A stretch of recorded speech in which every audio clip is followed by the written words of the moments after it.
Welcome to our channel. Today we how to authenticate with Snowflake REST API using OAuth, quick tutorial step by step clearly. To authenticate with Snowflake REST API using OAuth, start by ensuring you have the necessary credentials. You will need a Snowflake account and a configured OAuth integration. Begin by creating an OAuth integration in your Snowflake account. Log into your Snowflake console and navigate to the integrations page. Click on Create and select OAuth. Fill in the required fields, including the name and type of your integration. After creating the integration, take note of the OAuth client ID and client secret. Next, you will need to obtain an access token using the OAuth 2.0 protocol. Use a dedicated tool like Postman to make the API requests. Set up a new request and select the HTTP method as post. In the request URL, enter the OAuth token endpoint provided by your OAuth provider. In the body of your request, include the following parameters: grant_type, client_ID, client_secret, and scope.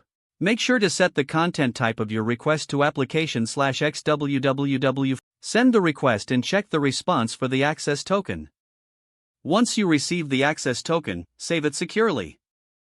Now you can use this token to authenticate your requests to the Snowflake REST API. Ensure you include the access token in the authorization header for subsequent API calls.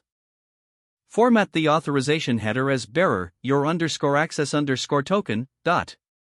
Proceed to make your API requests by using the appropriate Snowflake REST API endpoints. Check the API documentation for specific details on the endpoints and their required parameters.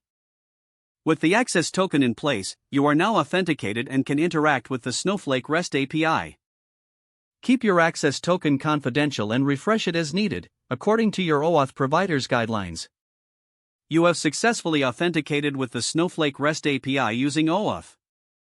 If the page does not load, refresh the browser or try again in a private or incognito window.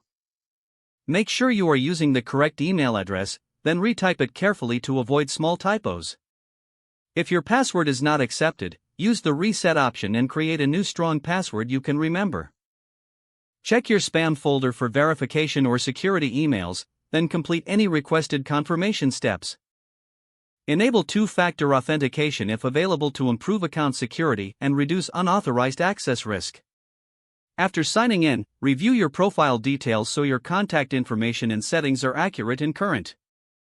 If you see an error message, note it down and try again after restarting your device and internet connection.